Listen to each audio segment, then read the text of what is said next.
All right, the music wasn't too loud for you guys, was it? It gets a little louder when it comes on, doesn't it? No, that sounded good. Yeah, it All sounds right. good. Sound good. All right. All right. So JD here, 701 Nation. Got my guest tonight, John Arman from Team UOA, and Wayne Muth, outdoor writer. Wayne, you write for Dakota Country, right? And Bowhunter magazine. Yeah, yeah. I've had some recent articles in both those magazines, as well as various other ones over the last or over the many years. Even Bear Hunter magazine, Eastman's, several others across this national wide and as well as local. So it's been Awesome. good. Yeah, he got some good articles there. Wayne's got some real good articles about deer antlers for sure. I've been reading those. It's pretty awesome. John, how's the show been going, buddy? No complaints, just kind of plucking away. And things have changed over the last couple of years, just as we've gotten older. And Kurt is kind of bowed out from the show. He spends more time up at the lake fishing with his family, which is good. Hmm. And Yep. Jason's kind of running left and right, but he still joins me on some hunts. My daughter moved away, but I've got some other guys helping out, and I'm still plugging away at it. Yeah, I heard Shelby was on Scott's show Saturday. It was a pretty good show, actually. I Yeah. thought that was pretty good. I listened to that on the way. I was heading to the farm listening to it. So, but yeah, tonight we're gonna hit on. Wayne talked to me here about a little over a month ago, probably. Wayne talking. We want to bring up some Mhm. things. We said three things. We're gonna go over three things each of us learned over the years about hunting, but whether we get to all three of them from each of us or not, we'll see how that goes. So I'll get to the chats here in a second, guys. I see everybody's starting to chime in here. Thanks, guys. I appreciate you. Good evening to all of you. But Wayne, since you got a hold of me, we talked about this. Why don't you want to go ahead and lead off with your first one here? Sure. I kind of started this probably several years ago.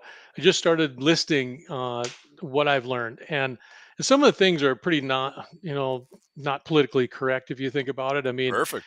there's things that I believe that I can make a comment about mechanical broadheads versus fixed bait broadheads, or people should stop hunting mule deer and just hunt whitetails and leave the mule deer to me. I Yeah, mean, that would be some of the I things that I feel you wish on they would that. do, but yeah. But so I kind of came up with some things, but you really learn things over the years. So I just kind of came up with some ideas and said, it'd be good to have some guys together, talk about it. And the others can call you out and say, Wayne, you're full of crap on this. I don't believe that. This is what I think. But just kind of to start it off, it's kind of like, you know, I really think that to be consistent to taking good quality bucks, you've got to hunt where the bucks are, and that it's kind of a no-brainer, you'd think, but I kind of truncate that a little bit and say, okay, you have to hunt where those deer are during a particular time of year. So there's only about 10 to 15% of country that you're going to find whole deer. So those bucks are going to frequent the same spots during the same time of year. So it can be very consistent in most terrains, and you're going to find the bucks in the same places in early September. You won't find them in those places in November. So the advantage of hunting on the same areas on a regular basis, and I'll bet you John can attest to this, is that he will find that in his property he's going to see those bucks in certain spots during certain times of the year. So that's really a good way to pattern them, and you're going to find those pockets where they're going to be. And then the best time of day to find those bucks are like a half hour before sunrise, half hour after sunset. And that again, of course, is a no-brainer, but you have to be in your spots, ready to hunt, ready to go at those times. So So those are some of the things I've learned, and you know you you you can get into a whole bunch of details of how you want to spot these, if you're going up on a high point and looking at that, or if you're going to go down and start stalking them right away, or you're going to wait for them to bed, or whatever you're going to do. But you know got to hunt where the deer are, and that would be my first thing that I've learned. And it's because when we first started hunting, you really didn't hunt sometimes where the deer are. You just wanted to be out there in right. the field. And it's kind of like the five stages of hunting. We could talk about those too. That you want to get out there and just see deer, just have exposure to them. But then you come back to those areas and there's no deer there, and you think, what are you doing wrong? So, So do you I mean, think? Do you, that would be my first part. Yeah. so do you think you see more deer in the morning or the evenings, Wayne? And does it matter the species, or does it doesn't really matter? You think, or what? in your opinion? What You know, I craziness? I'm a morning hunter. I would rather hunt mornings. I just think it's Me too. I love mornings. You know, it's you have that opportunity if you, especially like early season, you have to think about there's for quality, and I always talk about quality mature bucks. When you hunt the Badlands, for example, or you hunt mule deer, there's certain times a year that they're very vulnerable. So being out there early in the mornings and those first 15 days of the opening of the bow season, it's very vulnerable for the quality deer. So once you get out there and you start hunting those, you're going to be able to, if you're there early in the morning, you find those bucks, you can follow them, you can watch where they bed, you can now know where they're at in the evening when they're coming back out. If you're just an evening hunter, then darkness sets in pretty fast.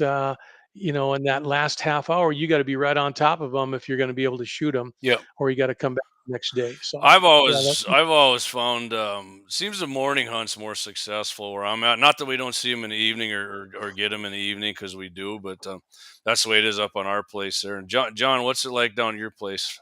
Well, the one thing what Wayne was saying is that, well, a couple things, hunting where the bucks are at, you can't kill them if they're not there. Hmm. And that's, when people say, do you kill a 180-inch deer? No, if I had a 180-inch deer in my place, I would say that I'm going to kill it. But I don't have Yeah, it there, so I'm not going to kill it. And it's the same with no matter what size deer, you got to be in that area where they're going to be at that time of year.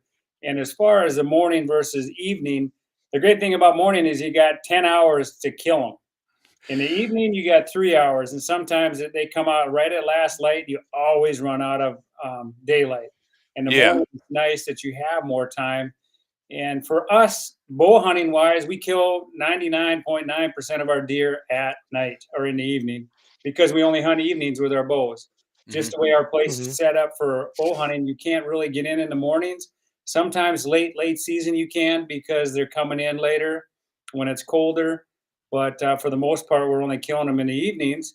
And with rifle, though, it's totally different. We love getting on those vantage points and you sit on those hills all day long and you see a lot of activity. Those mornings are magical.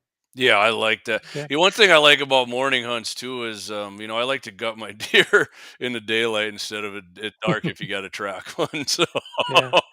Yeah. Another point on that, guys, and I don't know if you found this, John, but full moon versus a new moon.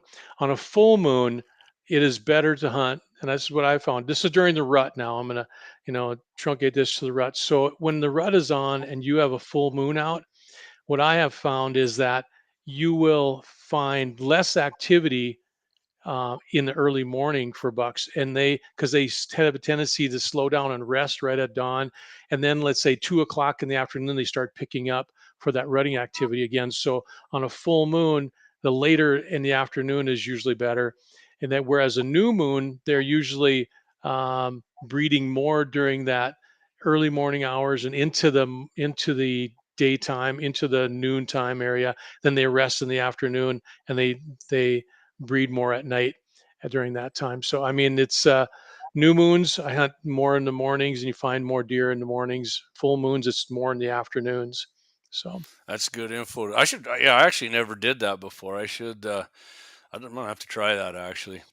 Yeah, I think, when I was a kid, when I first moved out here, South of Mary College, the CRP and cover was amazing.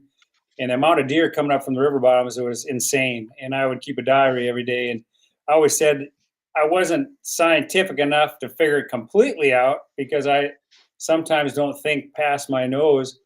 But there's always those 2 or 3 days a month that are absolutely insane with movement and magical. Yep. And I was listening to a mhm, podcast, and I don't know if it was Big and Jay, but they had that, what's his name on there? He kills 200-inch deer. Adam Hayes or one of those guys, but 200-inch deer, mhm, like consistently. And he goes by that moon phase. And I bought the app for a little bit, and it was funny that it doesn't always work, but I would say the majority of the time mhm, when he said the deer, because of the moon phase, what Wayne is saying, we're going to be on their feet in the morning versus the evening. I'd get my trail cameras bing, bing, bing, bing. And of course, I'm sitting at home because I can't mhm. hunt.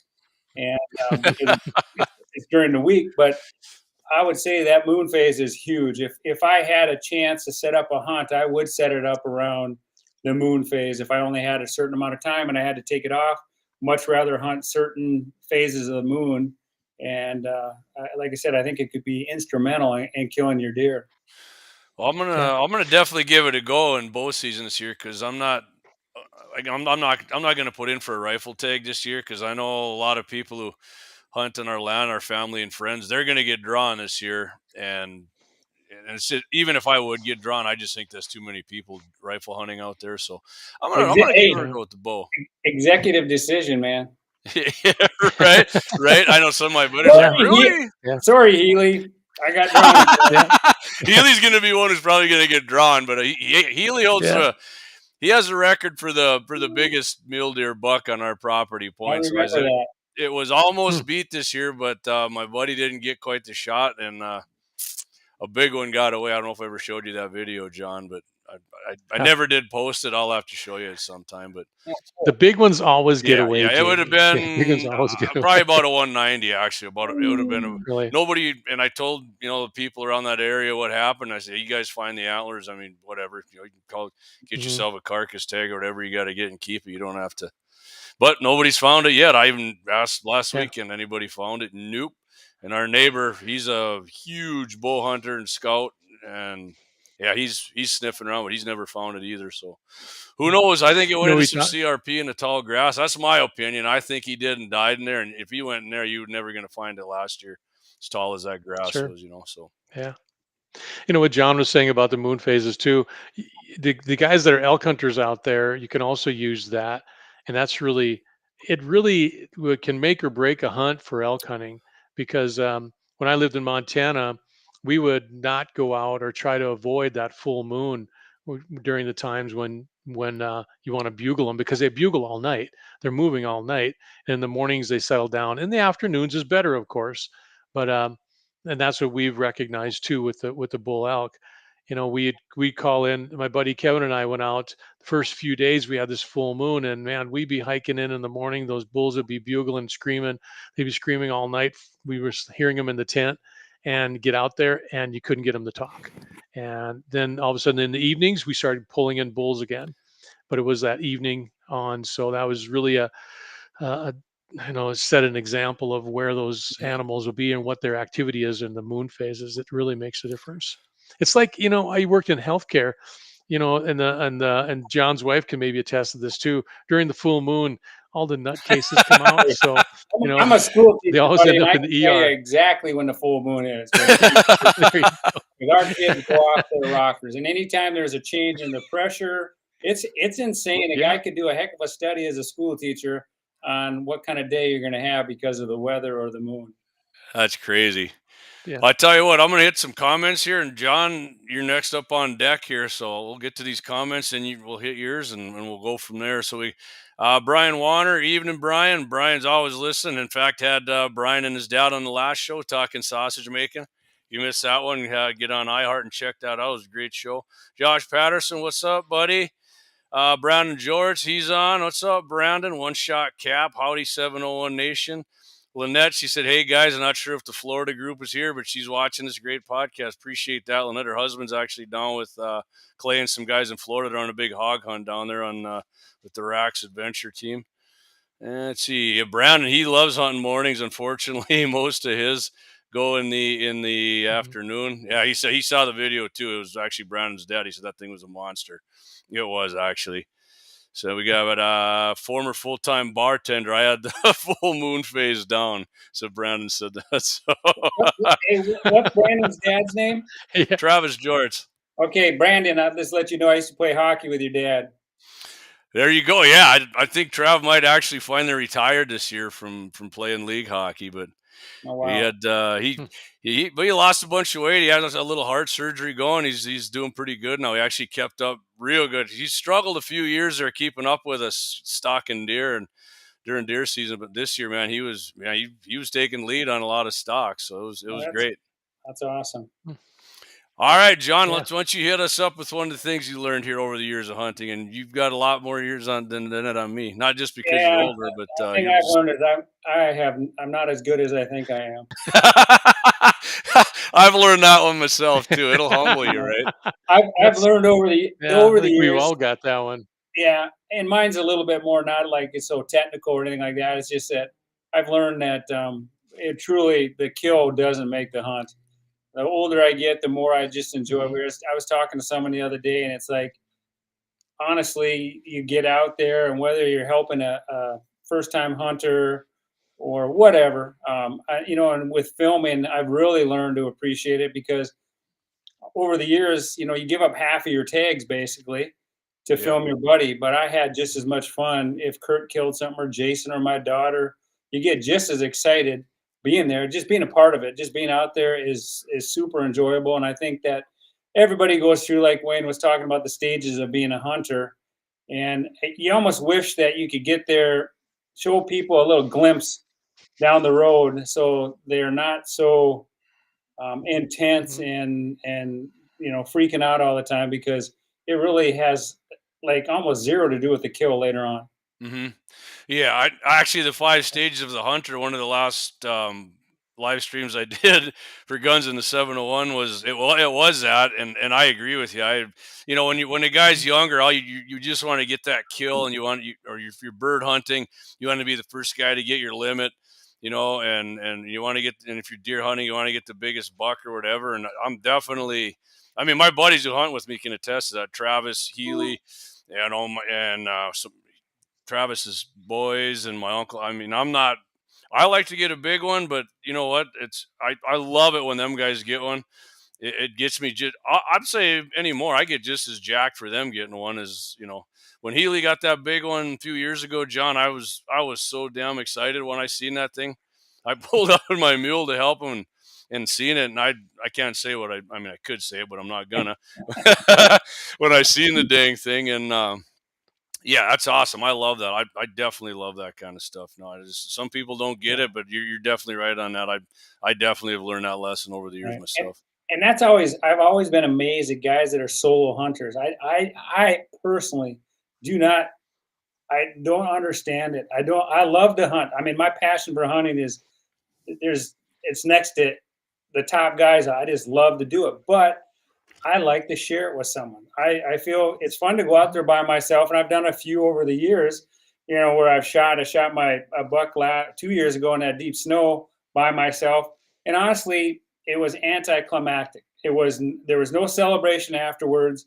There was no, it was more about me just killing it and getting it on film, which that's not what I'm about. I mean, yes, I am about that, and you got to kill them and Hmm. do all that stuff, but I miss the high fives with the buddies and having a whiskey down at the cabin, For going sure. outside and scoring the deer when it was midnight and freaking cold as heck out there. That's all the fun stuff.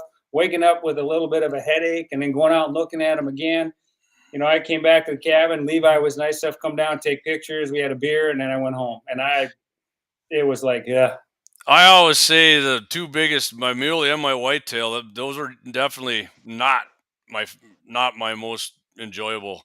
You know, both of them were pretty luck. Well, the whitetail for sure was 100% luck, but I mean, there wasn't really a whole lot of skill involved in how I got those two. But mhm, this last year, well, this season when I got mine, I mean, it was a long stock. And Travis was with me on it, and I long story short, we had to track it and it ended up getting it. But I mean, I think that was when we finally got him. Man, I was so jacked up, and Trav and I were high fiving and hugging. It yep, was freaking awesome. And he ain't even a big deer. He's just a 3x3, real tall. His back tines are tall, mule deer, 18 inches wide. But I seen him before the season, and I liked him anyways. I think I sent you guys a video of him. I said, "Look at this," and some people were yep, kind of on me. Nah, you don't want him, and I'm like, "Yeah, I like that deer. I ain't gonna bother me to get him," and I no, got him. Yeah. Yeah. So, all right, we're gonna hit a commercial here, guys. Let's give our sponsors some love, and then when we come back, I'll give you my first one on what I've learned over Okay. hunting. So here we go. We're gonna do one right here, and then we'll do the double out on the second one. So here's our main sponsor, Lauer.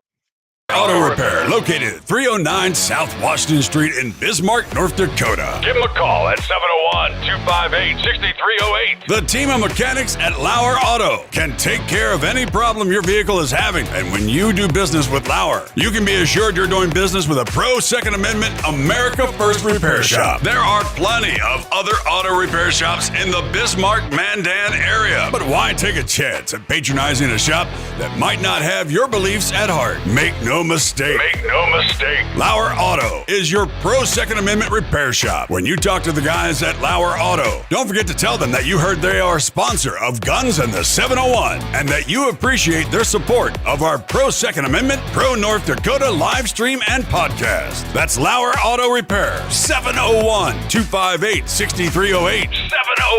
701-258-6308. Located 309 South Washington Street in Bismarck, North Dakota.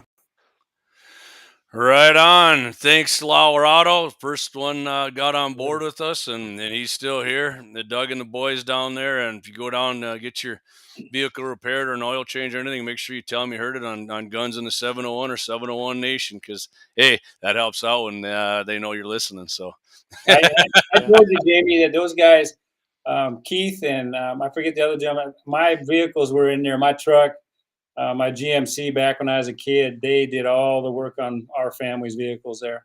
awesome. Yeah, Keith and Kevin's in there, and now Doug's part owner too. So yeah, I swing in on a regular basis and drop off a case of Pounders for them now and then, just to, boys like to enjoy a freshman after work on occasion. There But you go.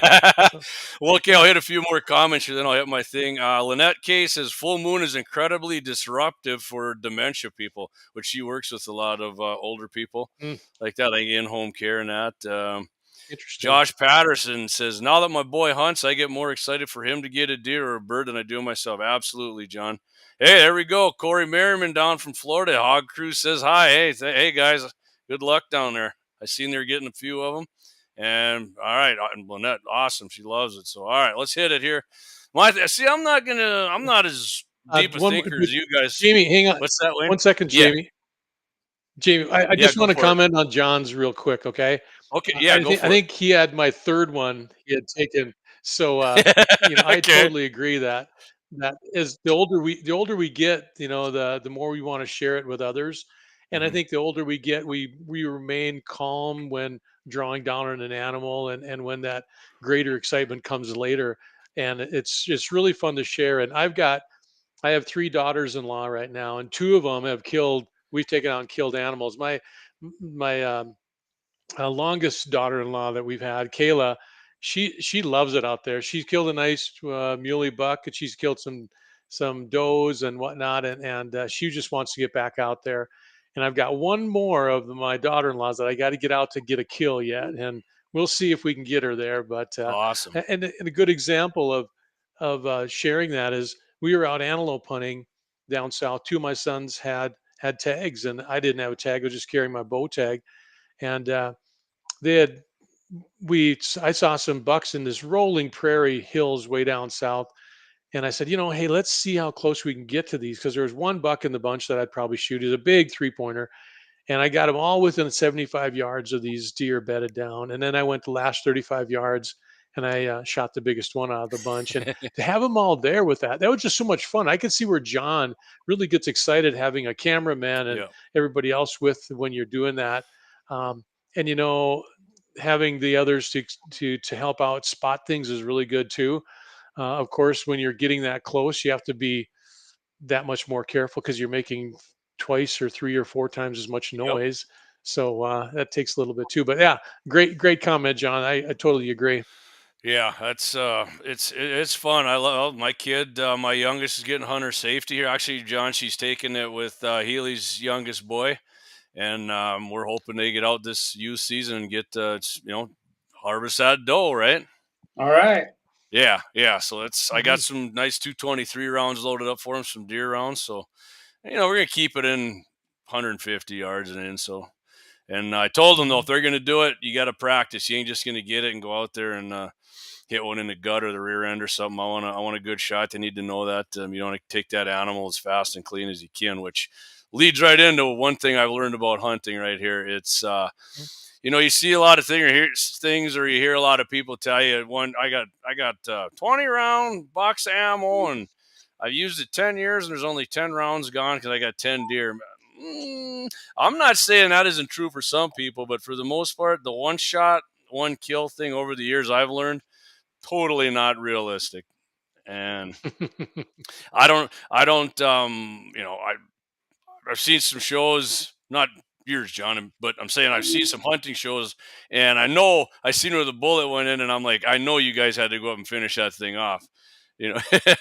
And So that's the thing for us is that almost I can remember I'm looking at a couple mule deer. I shot a mule deer one time and I hit him a little bit low, a little bit forward, and took that front shoulder out. mhm. And yeah, we filmed it, and he jumped up in front of me, and I shot him as he's running. And then he fell and he broke his antler off. No So, way. and but we show it. I mean, that's one of the things that I get frustrated with some of these shows is that if you hit him in the guts, you don't say I smoked him. Right, You know? which they do, yeah. Yeah. Yeah. And that's bow or Yeah, rifle for exactly. sure. Right. I've seen some, and Yep. I mean, if we make a bad shot, it's like we look and it's like, I hit him a little low. I shot my antelope this year. I'm like, Ooh. man, this looks a little low. Maybe caught him in the heart, but no, I had to do a spot and stalk on him and got another arrow on him, which mhm. again, we showed the whole thing because that is part of hunting. I mean, I wish I was perfect, Yep. but I Yep, probably missed more animals than I've killed. So it's just part of it. Mhm. yeah.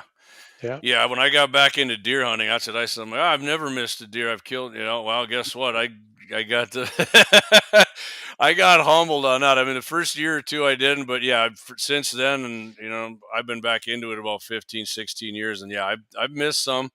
Um, Big, huge 3x3 a couple years ago. I still think of that sucker when I get up on this big hilltop out the farm and look, and I was like, yep, that's right where I was, and I missed them, and I still can't believe it. It was 400 yards, and you're at the gun range, and you can shoot a damn pop can off the top of the target stand, but you get out there and you're on a little hillside or something, or it's not the same. And so yeah, and then this year it wasn't a one shot, one kill. I did a stream on it. I hit him twice, perfect. I mean, offhand, probably the best offhand shots I've ever made on an animal, and put two of them within probably 4 inches of each other at 150, and I shot again at 180, and there are two big holes in his shoulder, but the bullet didn't penetrate. And yeah, we had to went and found him, stopped, looked around for a couple hours and found him, and then took care of him. But yeah, that's the one shot, one kill. I've learned that's that's a myth. Not all the time, but it's definitely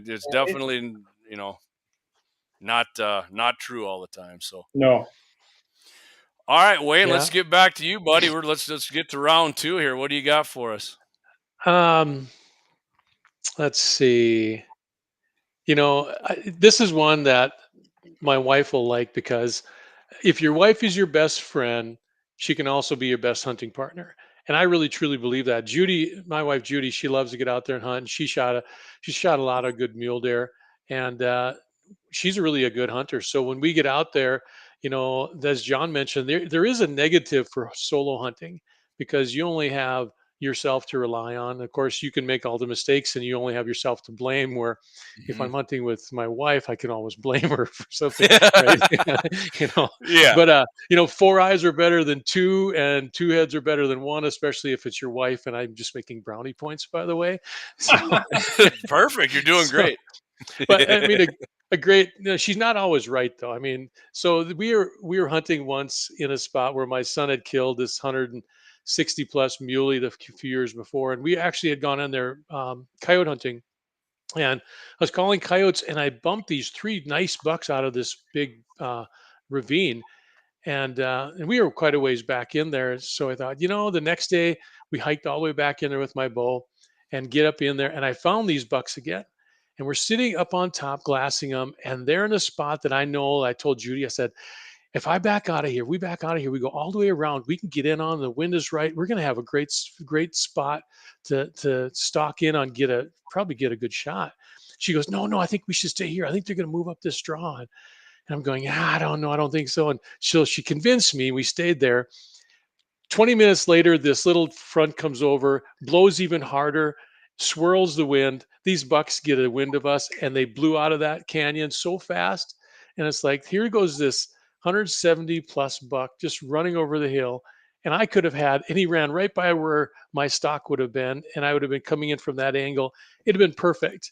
I could say that now, of course, but Of so course. if your wife is a good best friend, I mean, she can be a good hunting partner. And so, guys, hopefully you're doing that and taking her along. Well, my wife, she does have her hunter safety, and she said she was going to go hunting with me at one point. Never happened. I mean, she comes shooting with me now and then, but even now, it's kind of hard. But and my oldest put in for one once, and then she didn't want to do it. But now my youngest, I made sure, like I said, hopefully she's my hunting. She's going to be my hunting buddy. So, and we got plenty of Hmm.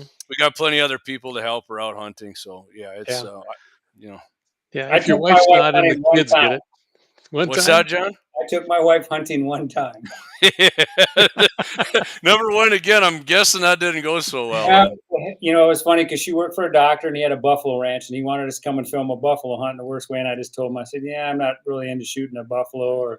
And he just kept begging us, begging us. So we all went down there. We took our wives, thinking it was going to be a slam dunk. And, you know, he had a beautiful lodge. We, you know, had a good first evening, and then we started hunting the buffalo, and it was brutal. I mean, Hmm. we told them, yeah, we'll probably be in by 5 o'clock. You know, we'll be able to go into town. We couldn't even find the buffalo for half the Oh. day, and then it went downhill from there.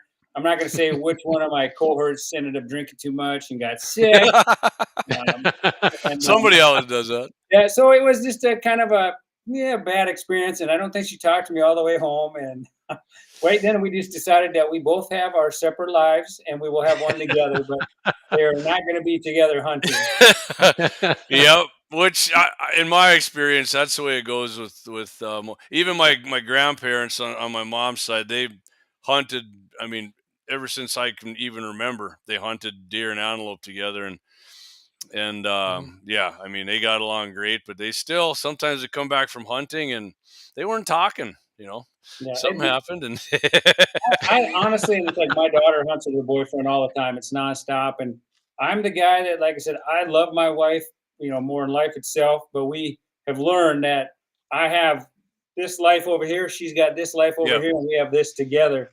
And without this one of me being with my Yeah. buddies, and without this one with her being with her friends and her animals and stuff like that, we wouldn't have this together. And so I think if me and Right. my wife and I were together all the time, it would be yeah. Oh, for sure. it'd be Yeah. that. So, Yeah. and that's just the way she and I are wired. And plus, she breaks for gophers. She doesn't like anything to die, even though she understands all the time. I mean, she tells a story when she was younger. She hit or ran over a bird or found a bird. She put it in her basket. She went home and put band-aids on it and tried to save Oh its life. And goodness. then I've done that with Interesting. raccoons when I was younger, but now when I see them, it's like you're making a mess of things. Yeah. Sorry, guys.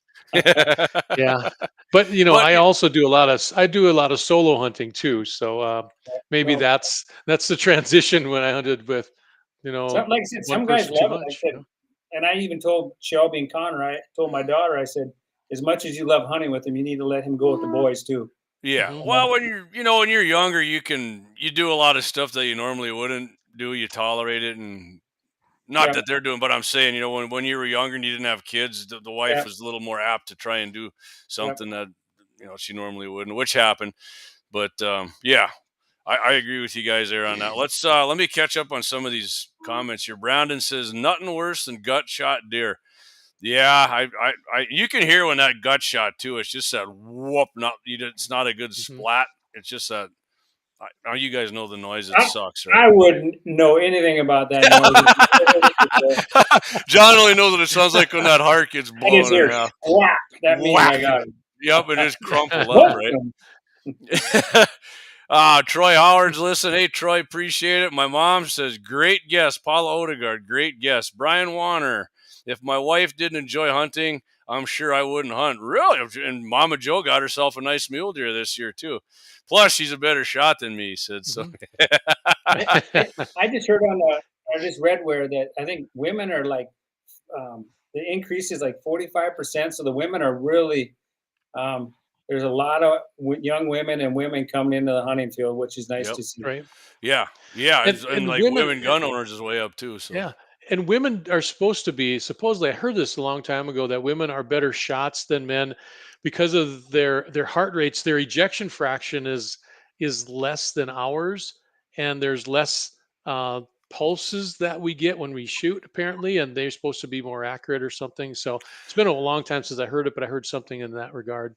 I think they're probably not trying to prove like they're really good at stuff like men are when we get out and do that stuff. Like, I'm sure you guys how to stand We back. think we're great at everything, so that's why we screw up. And the women just come on and just nonchalant. It's like That's right. Wayne archery camp. Who's the best shots there? It's always Yeah, a girl. all the girls. Yeah.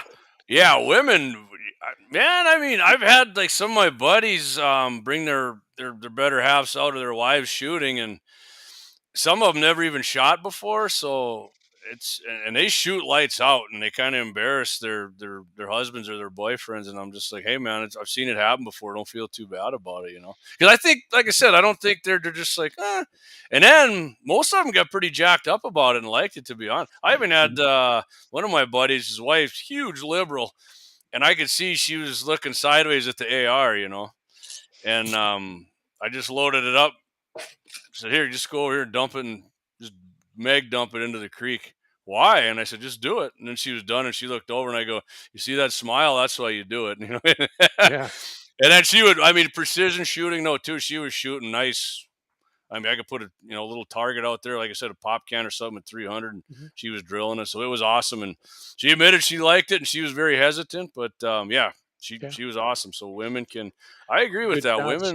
Women are good marksmen. There's no doubt about that. So Yeah, Judy shot her elk at 315 yards, and for her, that's a really long shot. So I mean, she did a good honestly, job. for most people, Wayne, that is a Yeah, long shot. For that is a people long that don't shot, shoot yeah. a whole bunch, Yeah, it's I don't like taking shots that far. I would rather stretch the stock, not the shot type thing. yeah. So Yeah, do that's that. kind of something I've learned over the years too. A lesson for me. I always thought it was you're going to be Joe Cool shooting this long shot, which if you do it and it works, yeah, it's pretty awesome. But for the most part, I would definitely rather have a sure shot within 300. I mean, if I can get within 150 and do it, that's even better because even if you don't hit it exactly where you want, there's so much more energy getting poured into that. Or for bow, for that matter, if you see a big one out there. I don't shoot. I got a crossbow. Yes, I have a license for it. I don't see one at 100 yards and go, oh, this is gonna be a piece of cake. No, I don't. I do not. I prefer to shoot them at 20 yards. Yeah. I don't care if I got a crossbow or not. It's. I mean, if it's a coyote and you're shooting at 400, 500 I'm letting it fly then for sure. Whatever. Yeah. Big game are a little bit different in my book, I guess. Yeah. So. Yeah. Yotes are. Yodi, I don't have as much sympathy for them. So, all right, Gene Cox, he made it. Hey, Gene, appreciate it. Brianna, hey, Bree, how you doing? She's listening up in Halliday, North Dakota. Appreciate that. Haven't seen her and John out in a while. I haven't been up there much, but my cousin Dave said you can take his Filipino wife. Take her out hunting. All right, we'll do that. Get her up here, Dave. Let's get her out hunting. And I don't know if you want your wife being a better shot than you, though. If you get on her, you're in trouble. So, all right, let's do. Here's what we're gonna do, guys. I'm gonna do our second commercial break here, sponsor break, and then we come back. John, you're gonna be at the free throw line, buddy, and I know you're good at that. So, all right, bud. There you go. All right, we're gonna run 2 ads, Lauer and Double H. Hang in there, guys. Let's get it done. Auto Repair, located at 309 South Washington Street in Bismarck, North Dakota. Give them a call at 701-258-6308. The team of mechanics at Lauer Auto can take care of any problem your vehicle is having. And when you do business with Lauer, you can be assured you're doing business with a pro Second Amendment America First repair shop. There are plenty of other auto repair shops in the Bismarck-Mandan area. But why take a chance at patronizing a shop that might not have your beliefs at heart? Make no no mistake. Make no mistake. Lauer Auto is your pro Second Amendment repair shop. When you talk to the guys at Lauer Auto, don't forget to tell them that you heard they are a sponsor of Guns and the 701 and that you appreciate their support of our pro Second Amendment, pro North Dakota live stream and podcast. That's Lauer Auto Repair, 701-258-6308. 701-258-6308. Located 309 South Washington Street in Bismarck, North Dakota. Discover the world of firearms at Bismarck's Double H Gun Shop. With a wide range of products from handguns to rifles, we cater to all your shooting needs. We are your local gun experts. Not only do we sell firearms, reloading supplies, targets, and whatever your heart desires, but we also have a ton of knowledge and answers. We shoot, we hunt, we compete, we reload. It's been the Howard's way since 1976, and we ain't fixing to change anything. Visit our website at hhgunshop.com to browse our inventory. Double H Gun Shop, Bismarck's best new and used firearm reloading supply, gunsmithing, and sporting goods store. Double H Guns. Double H Guns. 1021 South Washington Street, Bismarck, North Dakota. Call 701-223-4888.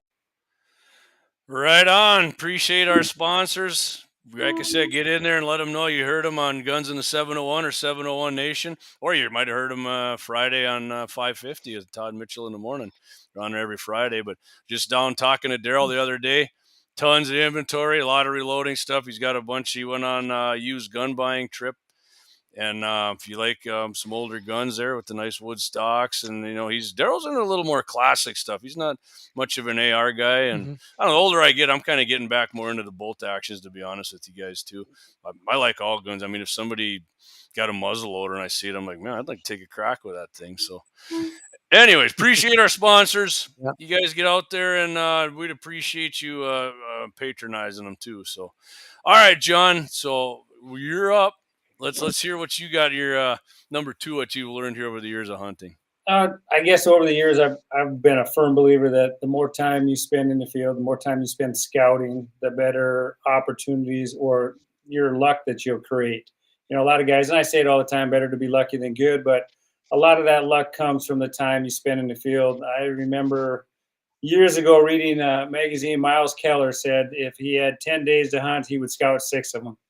And that really stuck in my brain because, down at the ranch, I'm fortunate that, every time I go down there, I'm on a hill. I'm always scouting. And that is what creates your success because, like Wayne said earlier, you can pattern. Deer are, they're smart, but they're not smarter than we are. And you can pattern them. You can figure things out. You can put the odds in your favor by spending more time in the field. So I guess over the years, the more time you can spend out there, and the more time you can spend scouting, the better chances you're going to have killing that animal you want to. And I think maybe you and I have probably said this to each other before, but I almost enjoy scouting and watching deer anymore as much as I do hunting them for whatever reason. I love doing that. Yeah. It is. And it's like the deer I killed, last year in the snow. I'd watched him for a couple years and put in a lot of time and effort. And I always say I kill like a $10,000 deer every year because all the time and gas. That's true. Trail cameras and fruit plots and things like that that you put in. Yeah. When I did kill him, I was like, part of me dies. It's like, I'm never going to see that deer on trail camera again. And I look forward to it every time I pull a card. I'm looking for that deer, and now I don't see him. So it's kind of bittersweet. And I think as you get older, that's a lot of that stuff sets in. It's more of a cat and mouse game, and the game itself of doing everything from packing to scouting, all that stuff, practicing, all goes into, and that's like 90% of your hunt. The other part of it is just pulling the trigger. Yeah. Yeah. You get that instant thrill there, and then, I'm actually getting to the point where I enjoy gutting the deer out even and doing all that kind of stuff, man. I had a lot of fun doing that this year. Well, Travis hurt his finger when he got his, and then at his job there, at his business he owns, and as long as I'll gut it out for you, no problem, man. I don't know. I take pride in getting a good gut on there, and I got it hung up in the shop. We got it back, and my dad's like, "Who gutted this?" I said, "Me." "Why?" "Man, you didn't even touch the loins on this." And I was like, "Yeah, that's right. Give myself a pat on the back for that one." Yeah. But yeah, it's what do you think of that, Wayne? I agree with that. Yeah, I totally agree with John there too. I mean, I've recently made trips out to the areas we hunt in the Badlands. Just looking to see how the deer are doing, and this time of year. I mean, you're out there scouting, like John is probably doing the same thing. So you're knowing what's out there, what's survived the winter, and you're getting to experience other things with that. Mhm. So I'm out there and I'm seeing these pockets of muley bucks still have their antlers a Yep. couple weeks Yep. ago, and then I came across and I spotted these dozen elk all bedded together on this hillside. All of them had their antlers. I mean, if you're not out there scouting, you don't get to experience that other stuff too. Yeah. So that's really something that you got to take advantage of. And once you pull that trigger, it's like, okay, if I'm out there, and it's happened where opening weekends of bow season and opening weekends of gun season, you filled your tag, Hmm. and unless you make a genuine effort to go back out there, your season's done.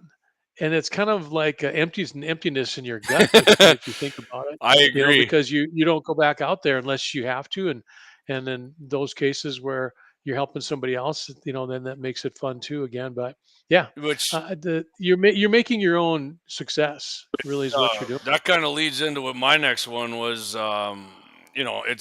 It's okay. It's okay to fill that tag on opening weekend, but I agree with you, and I've done that a couple times. And in fact, the biggest whitetail I ever got, I got him Saturday on opening weekend, and then I was just like, man, now what?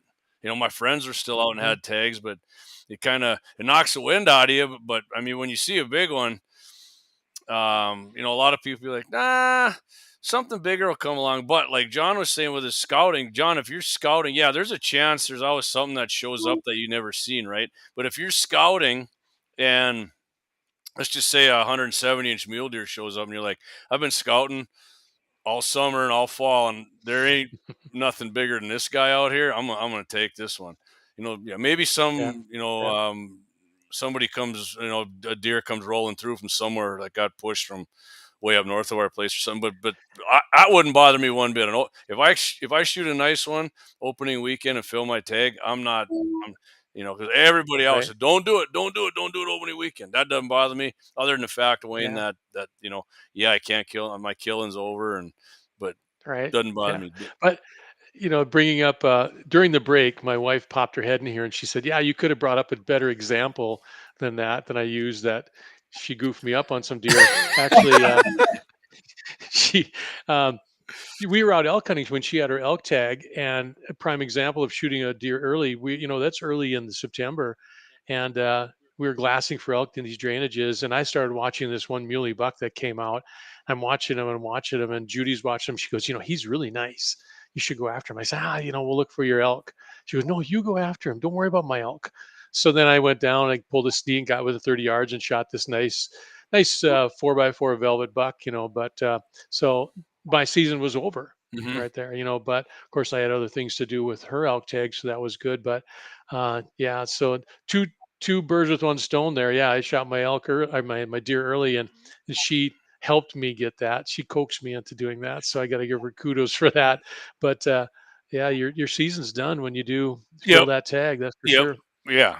The first one I ever got. In fact, John, you guys had like a giveaway there. The first deer I ever got, he's mounted, whitetail buck in velvet. Second day of the season. I mean, that whole summer, checking cameras every weekend. That's when my oldest daughter was. She was man, I think 3 or 4. She come up with me all the time. We were putting corn down. Oh my God, you're a cheater, JD. No, I'm not. Corn and apples and sure enough, second day, I distinctly remember getting up at like 3 in the morning and thinking this bow hunting sucks because I should still be sleeping. But went out there Mhm. and sure enough, I got him. And never did put tape to him, but he's probably between 135 and 140. Awesome buck. Now that I've bow hunted I probably would have let him go reluctantly, but yeah, and then I remember getting them all done, and I was just thinking all that preparation, and I'm done on the second day. I was so happy when I got them. My heart was pumping Yep. super hard. I mean, one of the biggest cases of buck fever I ever had, but I did settle myself down and got a nice shot. But yeah, and then it was all over, and I didn't have a rifle tag, not even a doe, and I was just like, wow, now what am I going to do till till November when rifle opens and my buddies have. But yeah, totally satisfied with it either way. I look at that deer every day and memories pop in my head about it. So it was awesome. Yep, that's Yeah. awesome. All right. So I'll Yeah. tell you what, if you got John, you got any more, Wayne? Because I want to talk a little gear with you guys. Here's some hunting gear, if you don't mind. I got Sure. questions. I got questions for Wayne. Hit Because it, John. He's a spot and stock guru. Because I did a little of that this year. Yeah. Tell me how you practice for spot and stock. Because I went out and I ended up shooting a mule deer right in the butt. I'm not very happy with it. I don't know what happened. My arrow, when it came out, it looked terrible.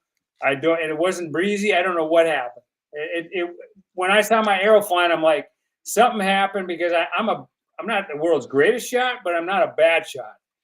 And and I don't know if it was my adrenaline or whatever, but when one of the things that I find is that when I'm whitetail hunting in a ground blind or in a tree stand, I have time, and it's like I'm drawing back, I'm aiming, getting my pin where it needs to, I stop them, and then I can squeeze the trigger. And when you mule deer hunt, how are you doing it? Are you still, because I'll practice sometimes, like I'm sneaking around a tree and I draw, and it seems like I just get in a hurry. Do you still take all the time that you always do to shoot? And if a deer moves, he moves. Because I feel that I rush myself and then I punch my trigger. Yeah. That's usually what happens. I mean, if you get a bedded deer, I shot a buck in the snow in South Dakota, and if their deer are bedded in a situation where you could come over the top on them, what I will do is, if you get a chance to see where they're at, you peek up over the top and you look down at them, and they're 25 yards or 35 yards or whatever they are, and you range them, or the yardage. Then I back off and I get everything set like I would. And you're going to draw your bow, and I will draw my bow, and I'll look through my peep, and I'll get my 30-yard pin or whatever it is on that.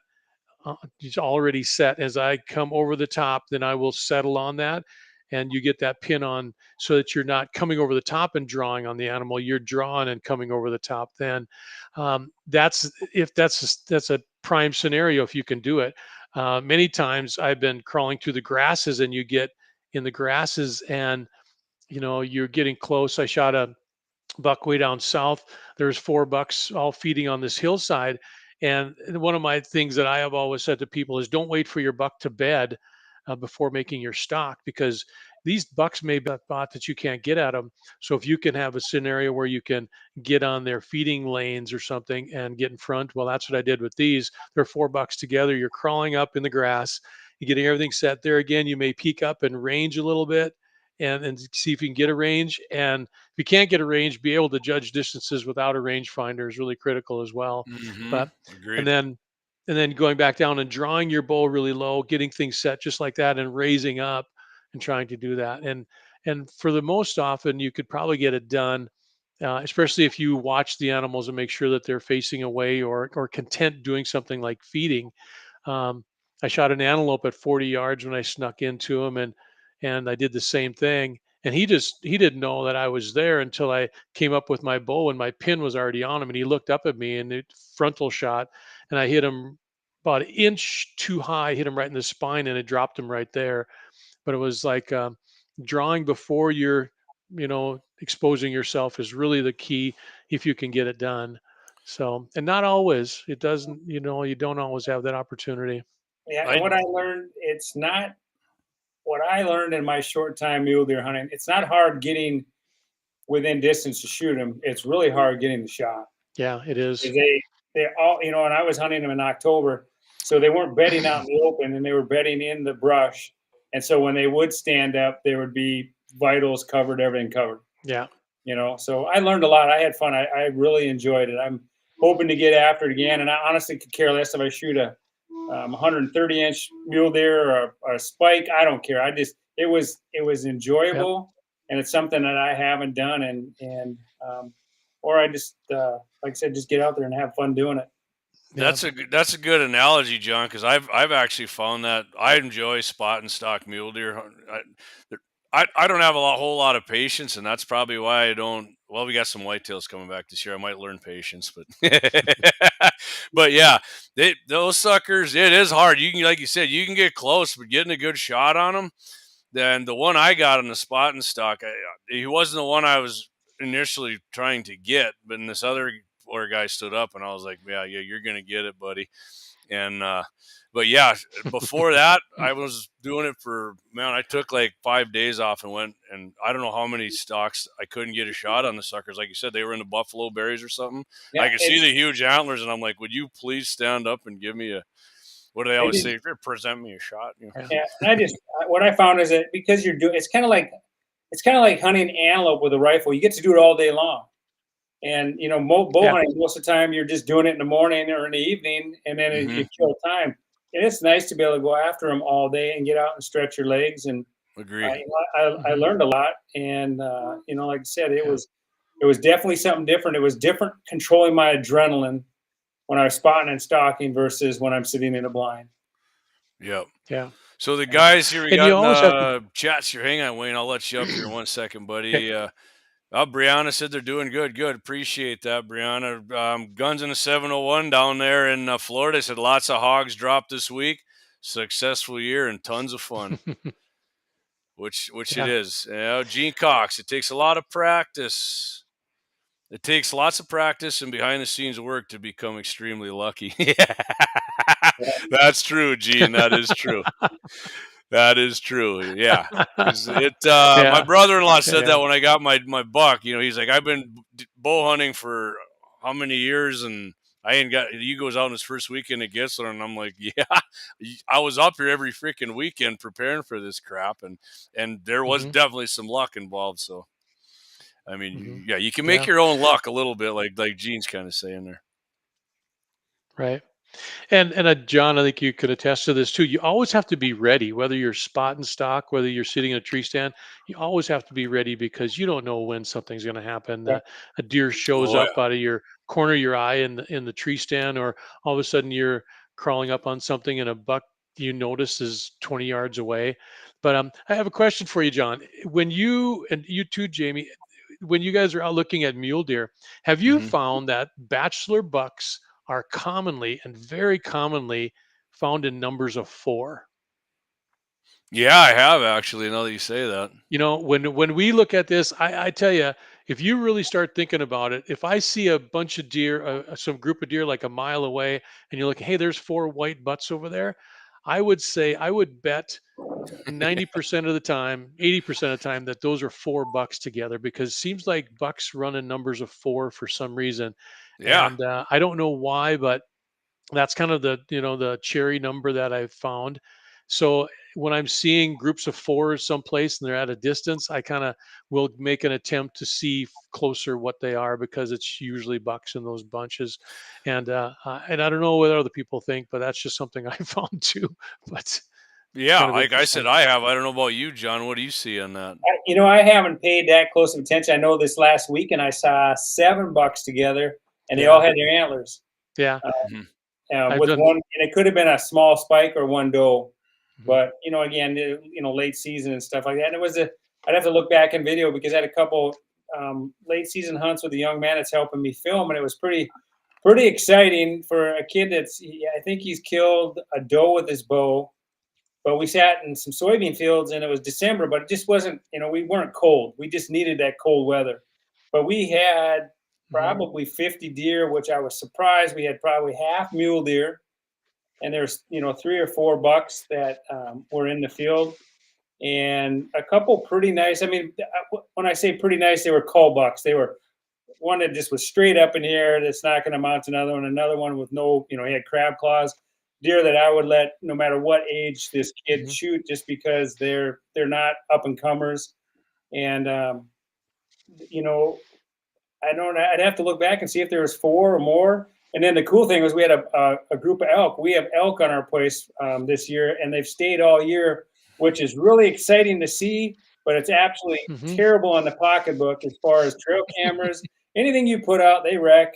They don't eat your food plots. They roll in them. They wreck them. But it was cool for this young man to see these elk. And like I said, the last time I just went down there a week ago, I saw 20 of them again. So Dang. Yeah, it's like, Yeah. and the odds of getting I already had my once in a lifetime tag, but Mhm. it's crazy how the internet works. I put the post out there and some kid's like, well, why don't you let somebody hunt them? And I just want to reach through and grab them because it's like, I Mhm. never said no. I would let anybody hunt an elk on our place. I'd take them right to them, you know? Yeah. But it's Mhm. just not a consistent thing. But if, like I said, if I have them next year and someone draws a tag, they're nothing that are giants, but they are an elk. And I counted Yeah. 9 bulls. Well, too, and it ain't like they're going that they ain't got to go 500 miles to hunt elk if they get when they go to your place. Hey, Yeah, I that's mean, and like I said, when we talked about everything, it's like creating your own luck, all that stuff. Anybody that comes with me, when people get lucky, I don't get mad. I see some guys that will kill their biggest deer and they have lucky. It's great. I'm one of those guys that when I take a youth hunter or a first time hunter, I do put stipulations. I'm one of those guys, and I'm old school. If the 170-inch deer runs in front of him, I'm probably not going to let him shoot it because it's the deer that I've been trying Mhm. to kill, and I would rather have Right. them work at something. And I've never had a youth Mhm. hunter ever complain when I tell them, this is what we're going to shoot. The mule deer are fun for the kids to go after because they all look big, and most of the mule deer in my Mhm. area, unlike probably for you, are mutants. I mean, we got so many crab claws. They'll be great on one side, Yeah. nothing on the other, but they're big frame deer. We got a bunch of them too. And Yeah. again, to have those kids, I want them to have the whole experience. I want them to come scout.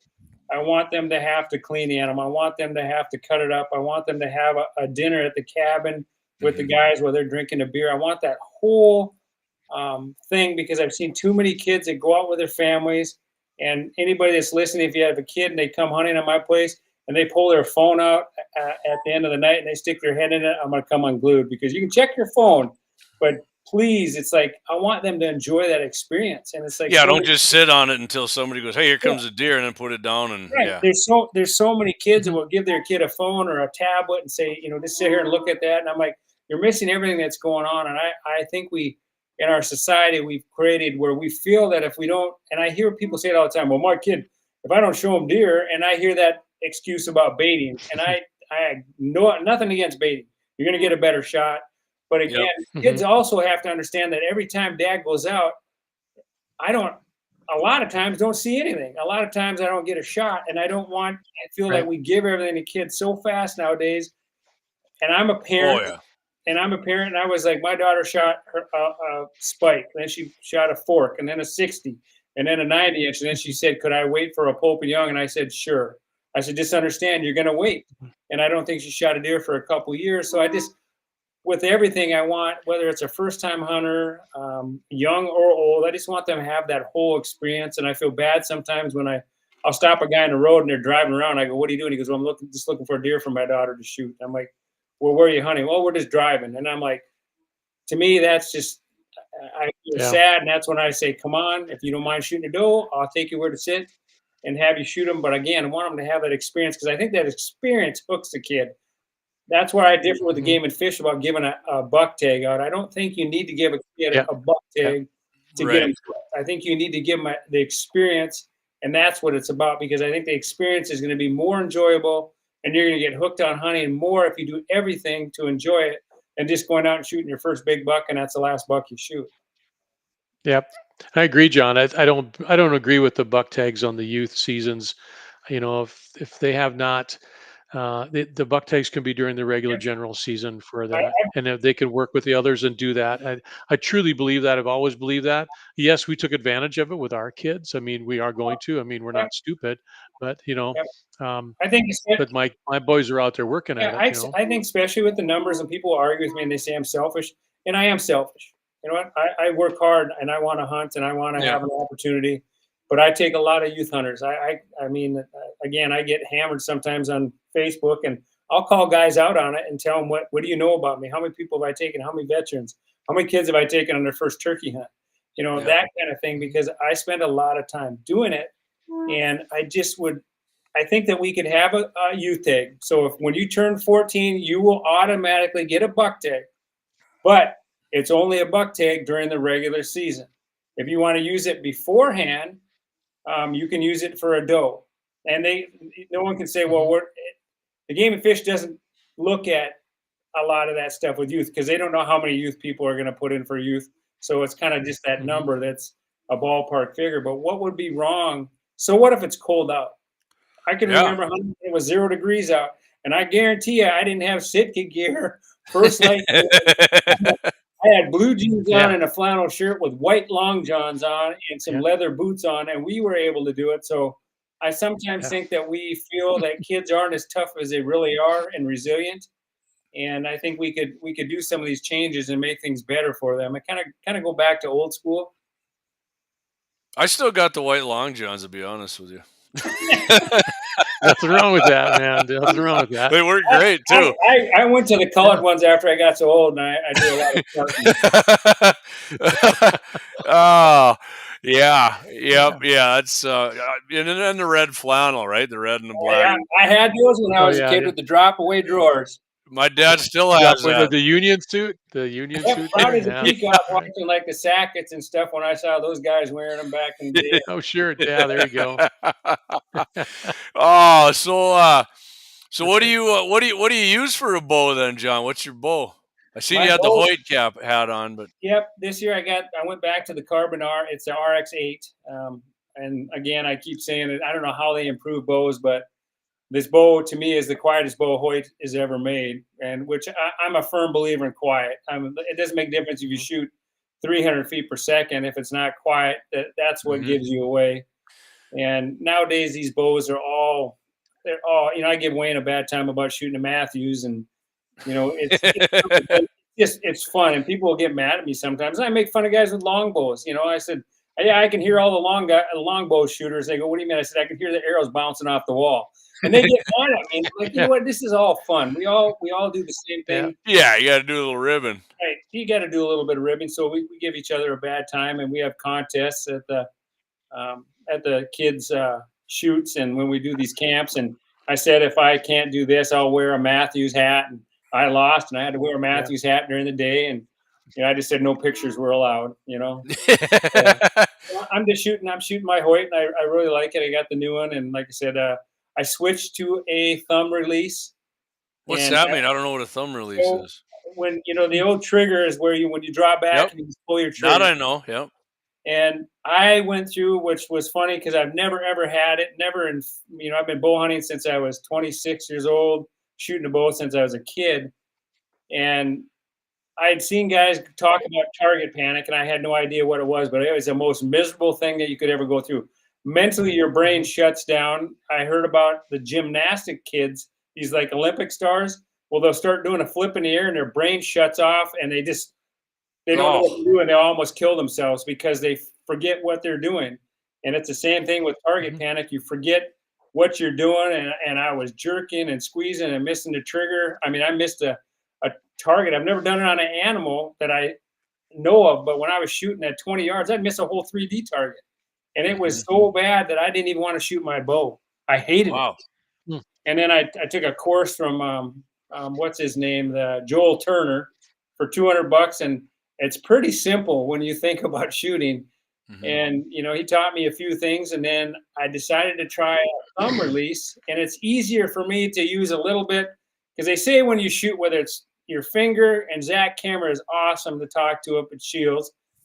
You're supposed to hook that finger, and then you're supposed to use your back tension, kind of pull through it.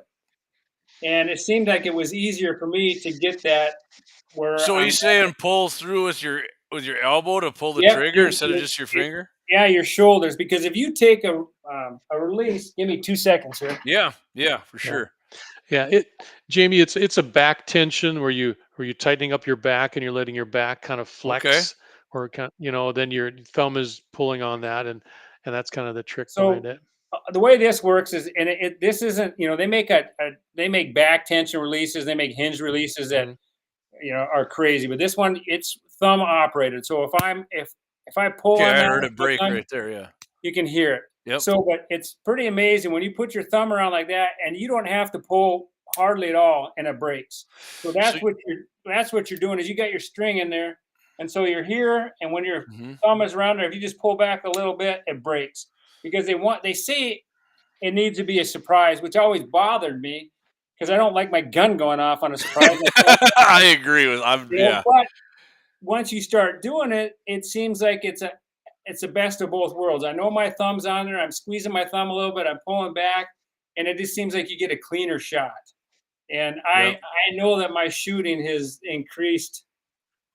And I'm not a guy to shoot past, like I said, 50 yards is really my maximum. Mhm. But when I shoot at 40 Yeah. yards, my groups tighten up. I mean, I was going from groups at 40 like this down to this. I've always shot good at 20 and 30. And Mhm. now when I'm shooting at 30, I can't shoot at the same spot because I'm going to start thinking arrows. So it's just So what's like the trigger, like a good finger release on a bow is like what, probably like 3 pounds, 2 pounds? boy, I would think 3, 4 pounds. Kind I of like would a good think maybe a rifle little trigger, more right? even. you Probably. can you can you can lighten them up. I have a release that I Mhm. bought from Knock On, and it's a trigger release. But the way it's set is you set the tension on it, and you draw it back, and you squeeze your trigger, and it won't go off. But what you're doing is you're kind of setting the trigger. Like a two-stage rifle Yeah, trigger and then almost. you have to pull through it. Well, you can do it where you set it too much, and when I draw back and hit my wall, and I'd kind of pull against my walls, and poof, Yeah. and that Hmm. was too much. But it does teach you to pull through, and all the Olympic archers, everybody that's shooting and is a really good shot, Levi Morgan, all those guys. That's how they shoot. They're pulling through their shots. And again, I have always said I punch my way through to a lot of animals, apparently. But Yeah. Yeah. What's the pressure? What pressure do you need to release the thumb one then? it's probably about the same. And About the again, you same? can Okay. you can lighten it up. And I've Yeah. just been shooting it the same way, and I just have felt it's taken me a while to get comfortable with it. And again, I got to practice some more things because that's the one thing when I went on that spot and stock mule deer hunt, I had never shot down a cliff Mhm. with this. And it's a different anchoring point than where I anchor on the other one. And that could have been it. It could have been my own fault for not getting up in a tree and practicing aiming straight down because, again, mule deer hunting and it was up and down. And it wasn't like shooting a whitetail out of the blind. So that partly Right. was my own fault for not being prepared. Yeah. So Yeah. what do you shoot for a bow then, Wayne? I shoot a little older Matthews that I've got. It's a DRX or a DXT, and it's it fits me so well that I just haven't got myself to change. I mean, Mhm. I shoot I shoot 435 grain arrows and I get 275 feet per second. So I'm right at that 70 foot pounds of energy. So I can kill anything with that. And it's super quiet, like John Mhm. said. I think bow it's critical for your bow to be quiet because they're even at 300 feet per second. That's slow when it comes to an animal moving. They can still move and jump Oh, an yeah, arrow duck at a the string or certain whatever. Yeah, distance and jump it. such. Yep. But yeah, that's what I shoot, and I've kind of always shot fixed blade broadheads. I'll shoot mechanicals for turkeys. I tried some mechanicals this year that I was gonna test out on doing some mule deer hunting, and I'll probably do that again this fall and see how that works and do that aspect of it. Um, yeah, and like John said, shooting from a tree stand compared to a blind, compared to spot and stock, and it just takes some little bit of experience with it. I put it in my head that I got to bend it in my waist Yep. when I'm shooting downhill or uphill because that doesn't change your anchor point as much. And I still use a trigger release for me. For me to spot and stock, I don't know. I think I would I lost probably mine, fumble Wayne. over a We had to go bump. back looking for it. Did you? I Yeah, even it's had I like, took my jacket man, off and it came off with my jacket. And that was the biggest fear about this, not being strapped on there. And sure as shit, I was going back about a half a mile trying to find it. Thank goodness it was right where we yeah, parked the truck. You need to invent something for yeah, that, John. Yeah. yeah. And we used to shoot when I first started shooting. We shot fingers and pins. Yep. I mean Oh that's yeah. what we shot. And I've killed antelope and deer and mule deer with recurves and all that. And now at the releases, I started hunting with a release down to our river bottoms. And the one night walking out, I dropped my release. I got in my tree stand the next morning and I had no release. And sure enough, this nice buck comes down, red blood-stained rack. Nice buck came down 30 yards, and I pulled up with my fingers and totally missed Yep, him. it It's like, doesn't shit, work. that shit doesn't It work, doesn't, man. because I tried it one time too, and I mean, I missed. Yeah, I wasn't shooting at an animal, but I was like, I'm gonna go back to fingers. yeah, Even going, like I said, from this release to my other release, it's just a little bit different anchoring point, and it's like, yeah, that's why I tell people it's hard to shoot somebody's bow. You got to be about the same. yeah. My brother and I could shoot them because we're the same size and everything. But like I said, it's not like picking up a Mhm. rifle where I could pick up Jamie's rifle or pick up your rifle, Yeah. and Yeah, even a left-handed rifle, and I'm going to kill that animal. Well, with a bow, it doesn't work. sure. Well, I mean, bows are No, it so doesn't. they Doesn't. got it dialed in, so customized to people Yeah. nowadays too, don't they? I mean, Mhm. I mean, it's a big deal. You go to, like you say, you go down to Shields, man. They got the thing in there, and them guys measure you for everything. And Yep. you know, I shoot crossbow, so I suck compared to you guys. But back when I did shoot, target shot a lot with bows. In fact, Mhm. before I had a crossbow, take my brother-in-law. He's a big Matthews guy. But yeah, I Mhm. was shocked. All I ever shot in my life was, like you say, the recurve with the finger, and then he come out. My wife and I met, and he had the trigger release and the pins and the little hair things hanging from the string. I didn't know what the heck. Yeah, it's to make it quiet. And then I shot that thing. Yeah, I was like, holy shit! I can't believe how accurate I am with this thing. Yeah, it's like I yeah, said, They're fun. I mean, I got nothing. It's awesome. I think no, it's awesome. it's all changed. It's all, like I said, and that's what the thing is. It's enjoyable. I always tell people, I said, there's nothing. I was shooting earlier today, and there's nothing that is more enjoyable than watching your arrow fly through the air in slow motion. And it seems like yeah, when everything breaks and you shoot the way you're supposed to, it just the magical, mystical flight of the arrow, as Ted Nugent would say, is yeah, something. It's something pretty yeah, cool to see. So I had the Luminox, yeah, and I actually love watching that Luminox fly through the air. The two deer that I got, I was yeah, like, that is freaking awesome. yeah. I'm gonna step away. You're talking about. Yeah, yep, go for it. You do that, John. I'm gonna hit a couple comments here until you get back here. So Gene said the Bucks and 4 comment made me think of the armadillo. I think the female armadillo has quadruple offspring. Maybe a correlation, but maybe not. Yeah, Brian says that's why it's called There hunting. was.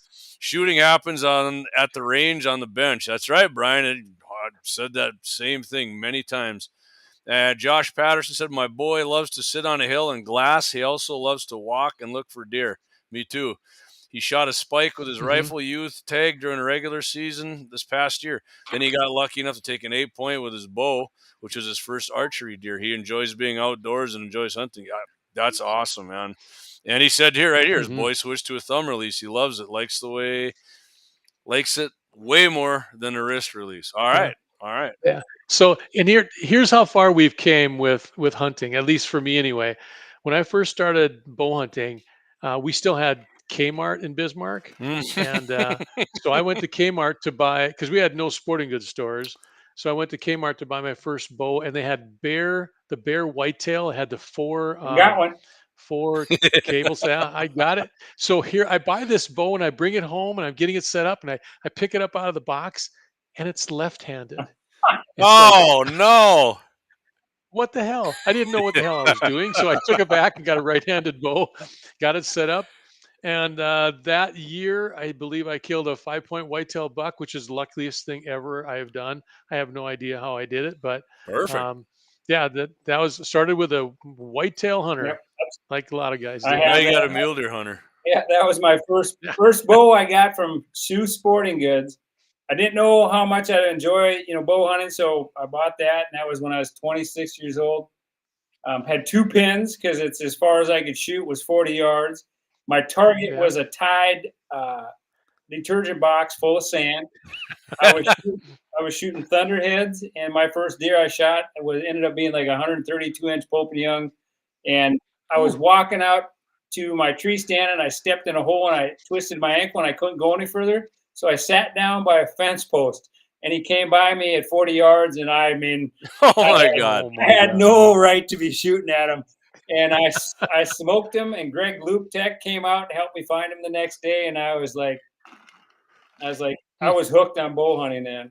Yeah, So if got hooked. somebody Yeah. listen doesn't know where Sioux Sporting Goods is, it's just to the south of what is the Bismarck City County building there. It's a parking lot now. Well, you know where Kohler's jewelry store is? Yeah, Cochler's, yeah, right.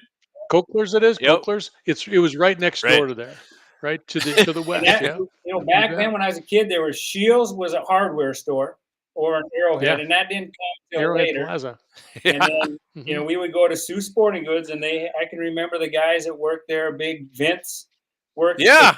Vince ended up working at Shields later in his career, but he Doing a worked golf thing there, yeah. Yep, he did all that. And that was, like I said, I would go there every day and hang out in the, the hunting section, but it was always fun. But you were talking, Jamie, talking about lighted knocks. Have you seen these? No. These are halos. Okay. They used to be, they're double take archery, and they were glory knock, but glory knock was not a good knock. It just didn't work. But they came out with this one, and I've tried them all. I've tried Illuminox. I've been shooting the Faraday ones. What are those? Are I'm not gonna lie to you. The only ones I really know of are Luminox. yeah, and then there's I'm willing to switch though. well, there's I've tried every one of them, and I've the latest packs of.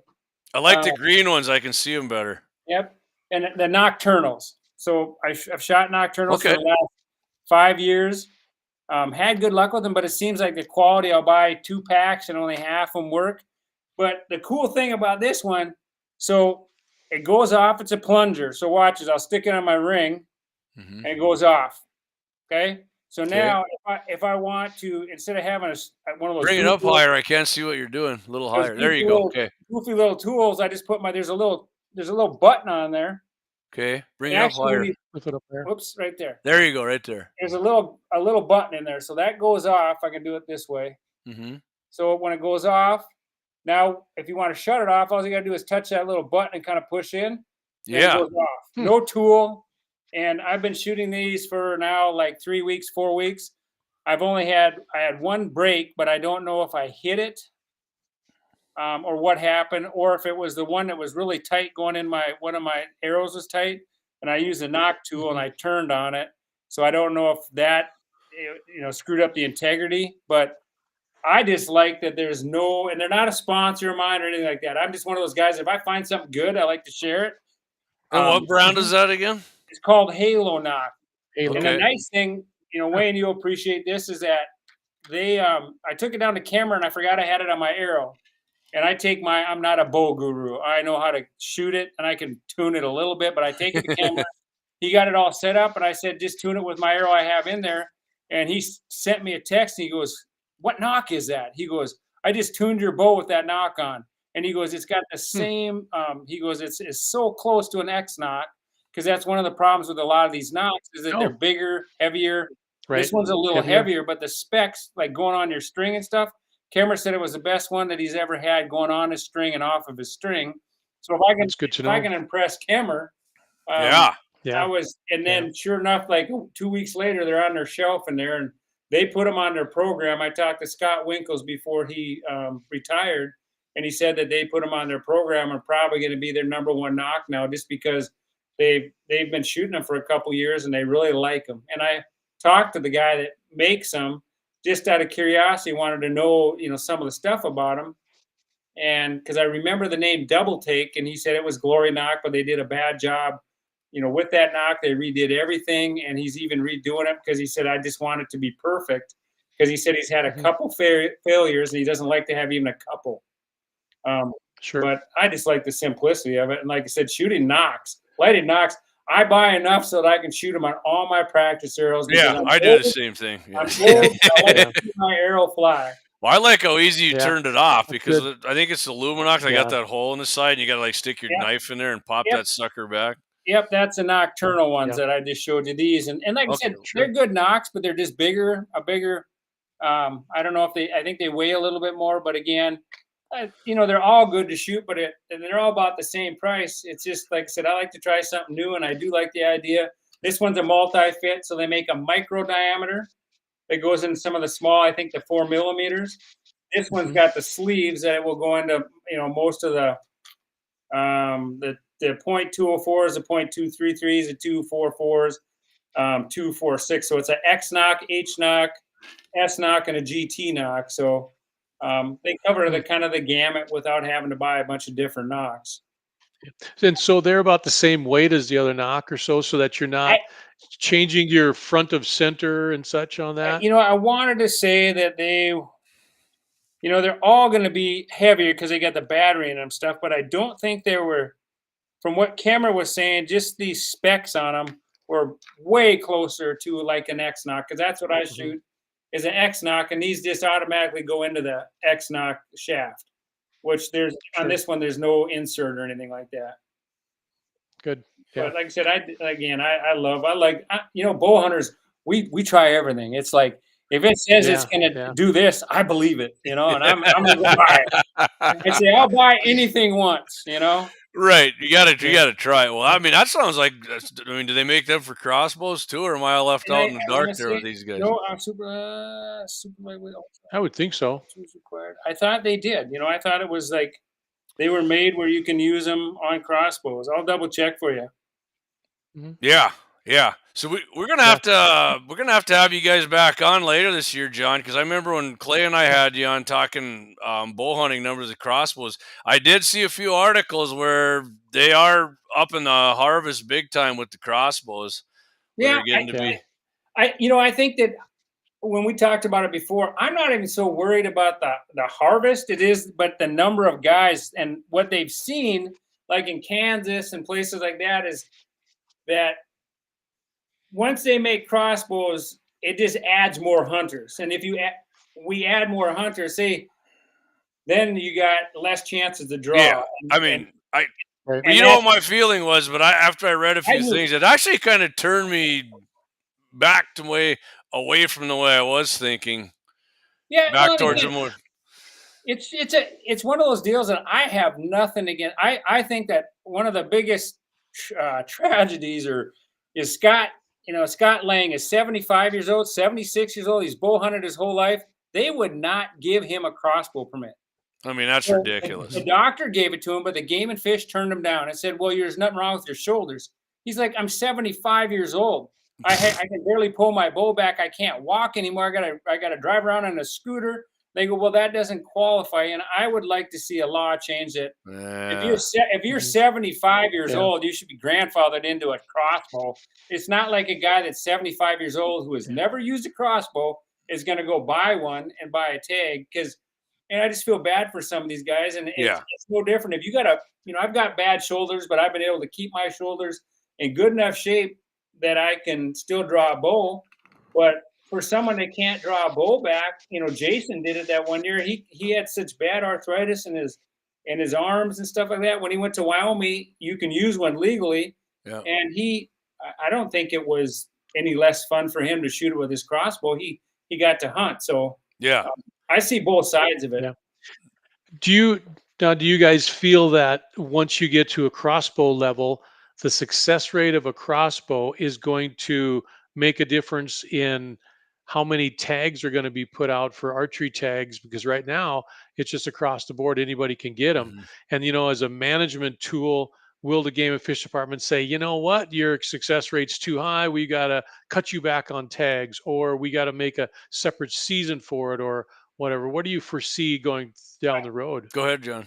I think that we got some changes coming down the road. I mean, we have been devastated by EHD. And I'm going to clarify that EHD, not CWD. EHD has devastated some of the populations along the river. Way worse than CWD. Yeah. Well, CWD, again, I'm not a biologist, but none of us have found a dead deer. There's no dead deer. It's not changing the landscape. No matter what they want to say, no matter how much they want to say, it's not changing anything on our landscape. And nor has, I don't feel, again, I'll get ripped for this, but Colorado's had it for 60 years. It's not changing Colorado's, Nope. Wisconsin, it's got the highest deer population they've ever had, ever. And they tried to wipe out their population of deer by sharpshooters, 10 years ago, shooting I don't know how many tens of thousands of deer, and they still got CWD at a high prevalence. But the whitetail, just because they have a baby doesn't mean it has CWD. They're not dying with it in 2 years. So again, I'm not a Hmm. biologist, but I don't think that's that big a deal. But again, we had 40,000 deer die by starvation in North Dakota. Yeah. That is Yeah. absolute sin, because that is something we can prevent, and the Yep. game and fish can help with that. I'm not talking about them going and dumping corn, but we could be paying ranchers and farmers. The deer always winter in the same areas every year.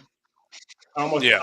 I can Hmm. almost guarantee Oh, you. for sure. For So sure. go to Hmm. those ranchers and farmers, and you may have to pay $100,000, but you're going to pay $100,000 to keep 20,000 deer alive, and then the next year, if they don't have the deer problem, the farmer could go in there in the spring and maybe combat it, and pay some of it back or do whatever. But I think there's programs we could do to help our population. But right now, with our deer population the way it is, I think, Wayne, that we definitely need to make some changes in the Badlands for the mule deer. I think there's too many people Yeah. coming from Yeah. east.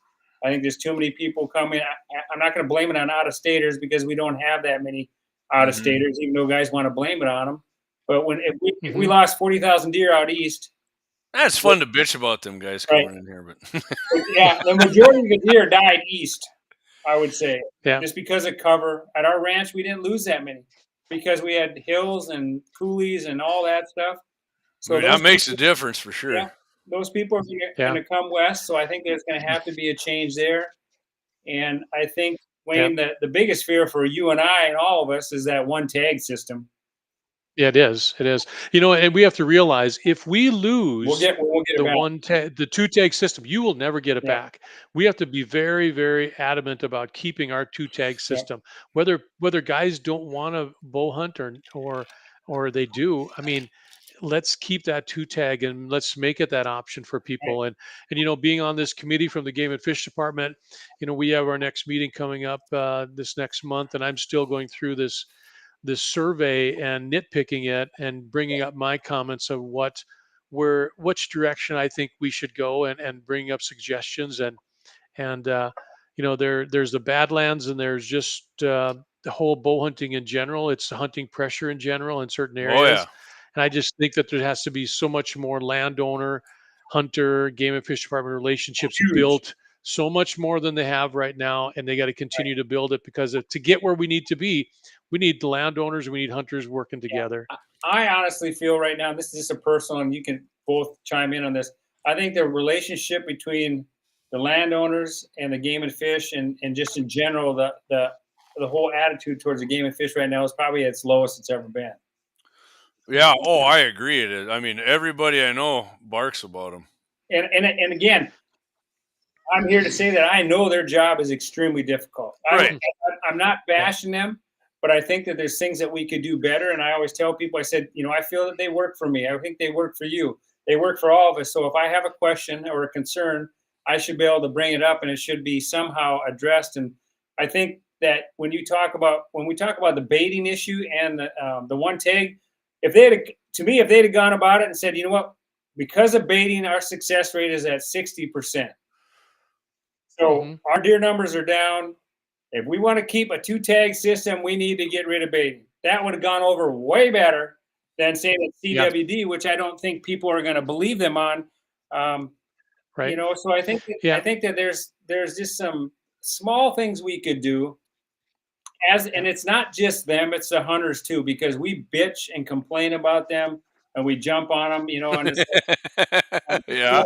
Well, they're out there doing their job. I saw my warden Courtney, and she's a wonderful lady, and she's out there protecting our resources and doing her job. And it's a scary time right now. it Your is. chances of pulling up on a poacher and them shooting back at you nowadays, there's a hell of a lot more than it used to be. So, Yeah. Yeah. um, you Well, know, and I agree with you, John. And I think that's why, in my perspective, that's why I want to work with the Game and Fish Department, because if we don't work our story, tell our story, and get to where we need to be, I mean, we can't let them do it on their own, because they're going to make the wrong decisions from what's out in the field. And we can't let we're fortunate that our Game and Fish Department is not a commissioner based Game and Fish Department, because then it gets political. And, I don't know if you guys recognize in Washington state what's happened.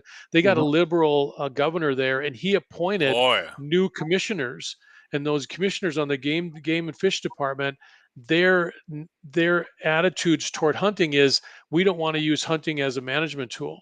So they're trying to relegate hunting as very a minor piece. We're already a very minor, very low percentage of the population. We're like, the hunters are 5% of the population. So we're already at a disadvantage. So Right. we have to make sure that we're working with these game and fish departments and working to make it better, not have some commissioner come in and dictate what they're going to do without us having any say, like they are in some of these states, Uh, Washington, Colorado, and some of Yeah. these areas. right. Oh yeah. And Yeah. again, Wayne, who is all on that board of yours? Who's all there? Because that's Um, one of the things. My complaint is, I just want to hear who you tell me who's all on it for what organizations or what.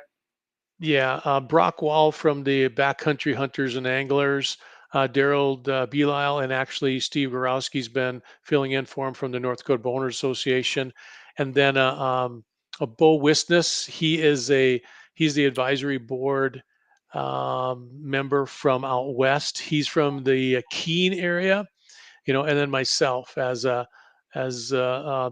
outdoors person and ambassador for Pope and Young, and also for, I practically live out in the Badlands. I work with a lot of the ranchers. I know tons of people out there, and I talk to them on a regular basis. So, yeah, that's who's on the committee. Then there's several. There's one, two, three, four or five other members of the Game and Fish Department that are on there. Bruce Yeah. Stillings and Casey Anderson and So William Hasse and yeah. here's my dilemma. So and again, I get crucified on some of these things, but I don't care. It's like, so North Dakota Mhm. Bull Hunters Association, I think, is a good choice, but I think the North Dakota Bull Hunters Association has made a couple mistakes, and in today's world, it's really easy to send a poll out and Mhm. have your opinion as the North Dakota Bull Hunters Association go in line with who you're representing, because they're hired by us in this group. I mean, we pay our dues and we elect Yeah. officials, no different than our government, and they're supposed to work Mhm. for their constituents. So I don't like the idea of them making decisions based on what they feel. Mhm. That's just, and that's not I'm not complaining about any certain one of them, any way, shape, or form, but I think Right. that we could have sent a poll out. As far as backcountry hunters and angler, maybe a great organization. I see you smirking there. And Brockwall, yeah, he's probably not my favorite kid on the block, but he's got a passion. Mhm. I just told him his Mhm. passion. He just needs to learn to control it a little bit because he gets a little bit too passionate. But again, what are they bringing to the table from North Dakota? North Dakota is 96% private land. So why do we have an organization that does not represent private land whatsoever? And why don't we have 6 ranchers and farmers on there? Because North Dakota is 91% private. 91% of all white-tailed deer are shot on private land in the whole United States. And I think that's a mistake that the Game and Fish makes, is why isn't there more representation of the people that are allowing everybody to get to hunt these deer? Yeah. Because Yeah, we I don't. agree. Yeah. Yeah, I agree, and I think that's why they brought in Bo Wistus, because he's a rancher from out Yep, west, and he understands, and he's a good communicator out there, as I am as well, because we help ranch out yep, in the out west in a lot of places, and that's where I feel I have an advantage of this, because I don't have an agenda. I don't have some backing of some organization or right. And some that's club group or whatever, and that's Yeah. where I look at as an overall, and absolutely, that's where that's I feel, yeah, you got to have that's those huge, type of people there. because everybody's got an agenda. I mean, Mhm. again, and and we all do. I mean, Yeah. we all want to see what we believe in, but again, Right. when you have an organization, or you have a national organization that's funded by, whether you want to call it liberals or Mhm. conservatives or whoever, you have an agenda and you're getting it pushed by that national base. And again, if it has nothing to do with North Dakota, and again, Backcountry Hunters and Angler may not be a bad organization in the state of Utah, where they have Mhm. 9 billion acres of public land. Yeah. But North Right. Dakota, we don't have, it's not that big of a, it's like, so not saying that it can't be on the board, but again, look at the people that a little bit better representation of Yeah. the whole The whole pizza or the picture. whole Yeah. pie. Yeah. Hmm. And you have to watch what you do, because if you, like I said, if you change things, you can't get some of this stuff back. No, So we have to be very careful. And I think some guys are thinking, well, let's go to a one tag system, let's go to unitized systems, let's do certain things. And I brought up a lot of suggestions early on with all this, and we look at all this, and it's like, okay, maybe this isn't going to work what I first suggested, or maybe this will work. And now we can start, you know, disseminating what's going to be best, and hopefully we can come up with a good solution that's not going to affect the residents, at least not initially, and see what we can do. And maybe it's starting on the non-resident piece, and I think that's where I would be focused on more so, and start with something like that before you start hammering the residents on changing a lot of the systems. See if that makes a difference, and then maybe down the road you have to do something. But a big change all at once is not going to be good either. no. And like I said, again, I feel for the game and fish because they have to make some, tough decisions. But Mhm. again, I think that we should have a bigger say in some of this stuff. Mhm. And again, someone goes, "Well, you're not a biologist." Well, you know what? I don't have a biology degree, but I've said this before. I would say that the odds of Wayne or myself or whatever spending as much time or more time than most biologists get a chance to spend in the outdoors. Again, I don't have to have a science degree to tell you what kind of health my herd. Yeah. Mhm. I The mean, deer you got eyes on Exactly. it way more than you got eyes on the deer way more than a lot of and these I'm guys not do. Yeah. taking anything away from a biologist by whatsoever, but our world has changed. And I think that some of the stuff has gotten so political that it's hard to keep your finger on it. And it's not a lot of fun Mhm. to have to even get in the middle of it because, I say one thing and I get just hammered. I mean, I've been put on national talk forums and belittled and, all that stuff. And I'm like, because I have an opinion. And that's sad because it's like, that's what makes this world go round is that I have never belittled anybody for having an opinion. It's like, that's your choice. I just don't agree with it, but Yeah. I'm not going to yell at you and I'm not going to call you Yeah. out on national TV or whatever and say, Wayne Muth is full of shit. I don't believe a word he says. Well, He needs to everybody's go, opinion gets blown out of proportion oh, nowadays, it no Yeah. matter does. what And it Yeah. it's is. like, we can't even have a conversation anymore and without getting mad. It's like when we had the Yep. conversation about crossbows, I wasn't Yep. yelling at you. You weren't yelling at me. Right. And what happened, we came up with, later on, we did some research and you have a different opinion. And again, Yeah. mine isn't Yeah. one way or another. It's just trying to put the facts out there so people have a chance Yeah. to think about it. Yeah. Yeah, that's for sure. Well, That's I'll tell you what, guys, I hate to end it, but we're at about an hour 40 here. okay. And I'm serious. Let's come back later this summer here, or maybe this spring, and let's talk some deer numbers. And Wayne, we'll have that. You have that meeting coming up. Maybe give us a little Yeah, more information can on do that, that. You bet.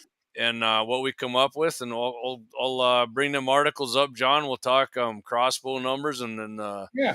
and the harvest and that, because like I said, I've Yeah, seen a few of can those, do and I that. was like, yeah, looks like they're taking more, and we'll Yeah. see what happens. We'll keep our fingers crossed for some rain here, right, this spring, Yeah. because Yeah. Yeah, right now it Luckily, would we be had all the good. snow last year. Yeah. Hey, hey, Wayne, Brent, quick question for you. Do you guys have any meeting notes or anything that go with those meetings that they share with the public? Um, Not at this point that I'm aware of. Okay. I know that some of the guys have been kind of taking notes, at least I do. We kind of go over we just went over the survey that they got back, and we all got a copy of it. Hmm. And then we're supposed to review the survey. It's like, I don't know, 25 pages. And it's really in depth because they send them out directly to the landowners themselves, and those who hunt and those who don't hunt. So they got the survey back from them and what they're That's seeing. good. And I mean, you could tell that there's some subjectivity in there, because there's sometimes not facts that can lead up to what they're Right. saying is happening or what they feel. So you can filter through some of that. So I'm starting to get my list of things that's saying, okay, this is where I'm seeing it, this is where I'm seeing it, this would be my recommendations and such. So, but we'll update everybody. It'll be good. It'll Yeah. be Well, I good. appreciate you, being on there, and everybody, even Brock Yeah. Wall, Yeah. whoever. I mean, It's nice that they're taking the time to try to figure things out for yeah. us. And we had like a 4-hour meeting last time. Well, It's like, it's yeah. not something you just sit down and in a half hour you go over the stuff. It's a lot of discussion. They brought in the one of the guys from the survey team, or who got the survey out of the University of Wyoming, who did it for us, I believe is where it came from. So yeah, it's really in depth, and it's Game and Fish Department is really looking to do the right thing. Yeah, I and truly believe I that. believe they So try that, to. yeah. Well, like I said, we'll come back. I'm looking forward to hearing what comes down Yeah. with this, Wayne. And hey, Rich, I see you commented, buddy. Appreciate you coming in late. Brian, he said he enjoyed the show. Josh said great show. Appreciate you guys all tuning in. And Yeah. don't forget, Friday at 8:15 a.m. Central, you're gonna get. Well, Clay's not gonna be there. He's still gonna be pig hunting, but Mikey D is gonna be on with Todd Mitchell on Mitchell in the morning, 8:15 till 9. Talking some Second Amendment stuff there on like he does every Friday, him and Clay. And of course, next Wednesday, Guns in the 701 will be back on. Clay will be there, and a couple weeks from now, it might be bow hunting again. I'm not sure. I still got my buddy. I know that him and his daughter come to your camp, John Brad Veith, and his Yes, daughter. Yeah, he's Heath, yeah. he's a great Yeah. guy. yeah, I'm Amazing. definitely gonna get Brad on, and hopefully his daughter, and talk some bow hunting and youth bow hunting, and she's into the big what are they, the Nishua? You guys do the Issue, yeah. shooting, the And bow an hunting. issue, and then she does like that. They have different leagues. I forget the name of the organization, but they've done well. Yep. I'm gonna have her on, and I got my buddy Tyson. He wants to come back on. We want to talk Mhm. some deer sheds, because of course the muleys haven't dropped theirs yet, and most guys I know are in mule deer country. So as far as whitetails go, Yeah. I got some ideas here coming up, and definitely gonna have you guys back on. I really appreciate you guys coming on Thank here. you. Yeah. It was fun. I enjoyed doing this kind of stuff. We'll get you back on, and of course, like I said, Friday, Mitchell in the morning. Next Wednesday, Guns in the 701. Clay will be back. I'm sure he'll have an update on the pig hunting. And I go to all our social media. We're on pretty much everything now. I guess I'm on TikTok. I'm going to delete that. I don't do much on TikTok. Shelby said it's kind of a young person's thing in their 20s, and I agree with her when she said that on Scott's show. I don't get on there much. I get videos from people all the time, but I'm more of an old fuddy-duddy Facebook, YouTube kind of guy. So, Yeah. and we got our website. That's Check what that it is. out, or on X. I'm going to keep the one on X, because they actually let you say whatever the hell you want on there and post what you want, pretty much. Mhm. So, Hmm. but all There you right, go. guys. Oh, Hey, man, thanks a lot. Yep, hey, thanks a appreciate- lot. Thanks, Yep. John. Thanks, Jamie, for asking Yep, us. Appreciate it. both of you guys. Anytime you guys want to come back on, let me know. We'll get her done. So I always love talking. Yeah. you bet. Yeah. You bet. Give us a call, Jamie. You bet. Me too. Let us know, man. We'll Yeah. come on. Sounds good, guys. Okay. Appreciate you coming on once again. Everybody have a good one. We'll see you in a couple weeks. Sounds good. Thank you.